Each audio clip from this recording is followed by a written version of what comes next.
Hello नमस्कार दोस्तों। मैं अमित कुमार आप सभी का आपके अपने YouTube channel the brain education पर हार्दिक अभिनंदन करता हूँ।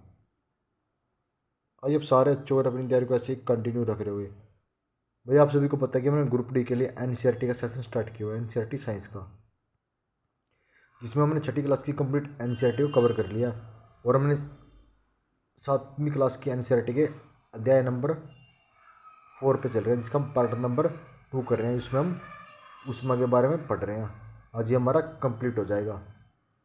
तो भाई अगर आप हमारे साथ आप एनसीईआरटी के सेशन से जुड़ गए ना, तो आपके ग्रुप डी में हम 12+ की गारंटी देते हैं कि 12+ आप स्कोर बहुत इजीली कर जाओगे। बस करना क्या, आपने आपने जो भी आपको डेली के 10 मिनट का सेशन मिल रहा है, तो उस सेशन को भाई एक बार अच्छे से यहाँ रिवीजन कर लेना। और आपको पीडीएफ भी उसकी प्रोवाइड मिल रही है, कहाँ पे, टेलीग्राम चैनल पर। और एक बार वहाँ से पीडीएफ डाउनलोड करके एक बार पीडीएफ को पढ़ लेना, तो आप अपना 15 नंबर का काम यहाँ से करके जाओगे। और अपना आंसर साथ के साथ जरूर कमेंट कर दिया करो भाई। क्वेश्चन है, क्लिनिकल थर्मामीटर को पढ़ाने का सही तरीका। थर्मामीटर को बल्ब से पकड़ना, उपयोग से पहले पारे का स्तर 39 डिग्री सेल्सियस से नीचे होना, थर्मामीटर को बल्ब से ना पकड़े, या इनमें से कोई नहीं। तो इसका करेक्ट आंसर क्या हो जाएगा? ऑप्शन नंबर ए में क्या है? थर्मामीटर को बल्ब से पकड़ना। कौन सा थर्मामीटर किसी निश्चित समय अवधि में उच्चतम न्यूनतम तापमान रिकॉर्ड करता है? तो कौन सा करता है? क्लिनिकल, प्रयोगशाला, न्यूनतम और अधिकतम तापमान वाला थर्मामीटर, या इनमें से कोई नहीं। तो ये करता है न्यूनतम और अधिकतम तापमान वाला थर्मामीटर। तापमान किसी वस्तु की किस मात्रा पर मापा जाता है? तो तापमान किसी वस्तु की किस मात्रा पर मापा जाता है? गर्माहट, शुष्कता, ठंडी, या इनमें से कोई नहीं। तो तापमान को हमेशा गर्माहट से मापते हैं। किसी पदार्थ का गर्म करने पर कौन सा प्रसारण निर्भर करता है? किसी पदार्थ का गर्म करने पर किसी पदार्थ का गर्म करने पर होने वाला प्रसर प्रसार निर्भर करता है। ये प्रसार किस पर निर्भर करता है? प्रकृति पर, या वृद्धि पर, या ये भी दोनों पर? तो प्रसार पदार्थ की प्रकृति और वृद्धि दोनों पर निर्भर करता है। इसका आंसर ए और बी दोनों हो जाएंगे। नेक्स्ट क्वेश्चन, वे पदार्थ जो आसानी से उष्मा का संचालन करते हैं। वे पदार्थ जो आसानी से उष्मा संचालन करते हैं,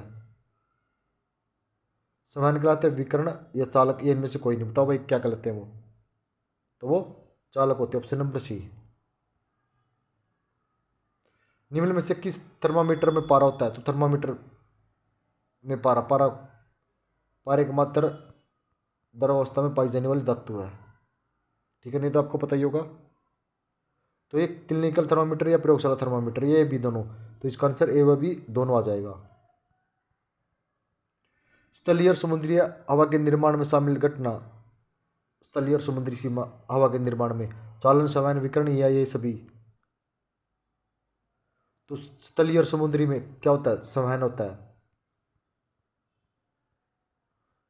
विभिन्न वस्तुओं और स्थानों का तापमान मापने के लिए किस थर्मामीटर का उपयोग करते हैं? विभिन्न वस्तुओं का तापमान और स्थानों का तापमान मापने के लिए प्रयोगशाला, नैदानिक, न्यूनतम और अधिकतम थर्मामीटर, या इनमें से कोई नहीं। तो किसका करते हैं हम? तो ये प्रयोगशाला थर्मामीटर का उपयोग करते हैं। भारत में वर्तमान में उपयोग किया जा रहा नैदानिक थर्मामीटर का तापमान का पैमाना अंकित होता है। यह पैमाना निम्न में से किसका अनुरूप है? सेल्सियस का, फ़ारेनहाइट का, ये भी दोनों का? बताओ भाई किसका ये? तो ये किसका है? पता है किसी को? तो ये सेल्सियस का है। निम्न में से कौन ऊष्मा का अच्छा सुचालक है? तो इनमें से ऊष्मा का अच्छा सुचालक कौन सा है? लोहा है, इस्पात, एल्यूमिनियम, या ये सभी? तो ये इसका सभी आंसर आ जाएगा। Option number D. सर्दियों की सुबह में संगमरमर की टाइल लकड़ी की टाइल की तुलना में ठंडी क्यों लगेगी? क्योंकि संगमरमर की, बताओ भाई क्या होता है?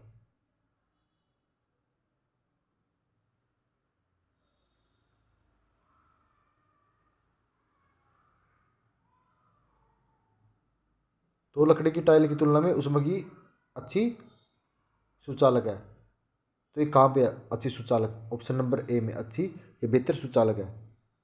ऑप्शन नंबर ए इसका करेक्ट आंसर हो जाएगा। धातुएं ऊष्मा की सुचालक होती है। औसत कम अच्छी कम कुछ कम सुचालक होती हैं धातुएं, बताओ भाई। धातुएं अच्छी सुचालक होती हैं किसकी? ऊष्मा की। निम्न में से कौन सा पदार्थ ऊष्मा का खराब चालक नहीं है? तो इनमें से खराब बताना। तो खराब कौन सा नहीं है? रबड़, एल्यूमिनियम, कांच या प्लास्टिक? तो एल्यूमिनियम तो अच्छा चालक है। इसमें से पूछता है खराब नहीं है तो कौन सा है? एल्यूमिनियम। सोनू और रिया ने अपने शरीर का तापमान मापा। सोनू का तापमान 98.4 फ़ारेनहाइट और रिया 37 डिग्री सेल्सियस। तो कौन सा कथन सत्य है इनमें से? सोनू का शरीर का तापमान रिया से अधिक है, सोनू का शरीर का तापमान रिया से कम है, दोनों का शरीर का तापमान सामान्य है, दोनों को बुखार है। बताओ भाई इसका आंसर क्या हो जाएगा? तो दोनों के शरीर का तापमान सामान्य है। ऑप्शन नंबर सी इसका करेक्ट आंसर हो जाएगा। तापमान की SI इकाई केल्विन, सेल्सियस, फ़ारेनहाइट। क्या तापमान की SI इकाई? तो ये केल्विन है। कौन सी? केल्विन। आपका नेक्स्ट क्वेश्चन है ऊष्मा का प्रवाह हमेशा ठंडी वस्तु से गर्म की और गर्म वस्तु से ठंडी की और दोनों दिशाओं में ऊष्मा का प्रवाह कभी भी एक वस्तु से दूसरी वस्तु की ओर नहीं होता। बताओ भाई। तो गर्म वस्तु से ठंडी वस्तु की ओर होता है। Option number B. ठोस पदार्थ में ऊष्मा का स्थानांतरण मुख्यतः किसके कारण होता है? ठोस पदार्थों में ऊष्मा का स्थानांतरण चालन, संवहन, विकिरण के द्वारा। तो ठोस पदार्थों में ऊष्मा का स्थानांतरण मुख्यतः किसके द्वारा होता है? पता है किसी को? तो ये चालन के द्वारा होता है। किसके द्वारा? चालन के द्वारा है।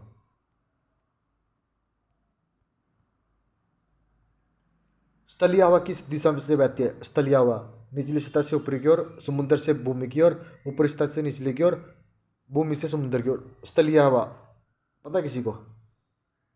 स्थलीय हवा।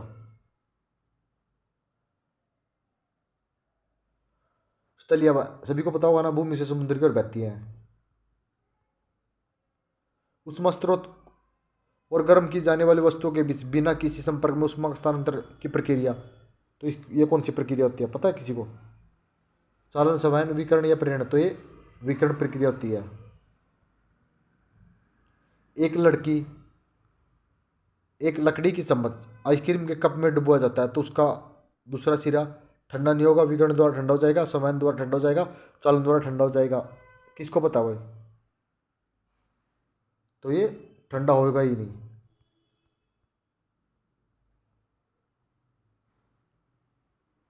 नेक्स्ट क्वेश्चन है भाई ऊष्मा का स्थानांतरण स्रोत से सीधे किसी अन्य स्थान पर बिना किसी माध्यम की सहायता से होता है तो किसका होता है? संवहन, चालक, विकिरण? बताओ भाई। पता है किसी को?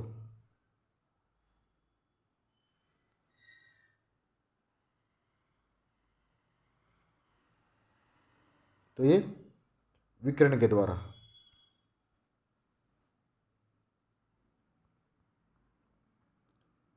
तापमान मापने के लिए प्रयुक्त उपकरण ट्रांजिस्टर, थर्मामीटर, पारा। तापमान को किस में मापा जाता है? तो तापमान को हमेशा थर्मामीटर में मापा जाता है। ये तो बहुत बार क्वेश्चन आ गया। गर्मी के मौसम में किस प्रकार के कपड़े पसंद किए जाते हैं? तो गर्मी के मौसम में रेशमी, सूती, नायलॉन के कपड़े या पॉलिस्टर के कपड़े? तो गर्मी के मौसम में हमेशा हम सूती कपड़े पहनते हैं। कौन से सूती कपड़े पहनते हैं भाई? आई आपको ये NCERT का सेशन अच्छा लग रहा होगा।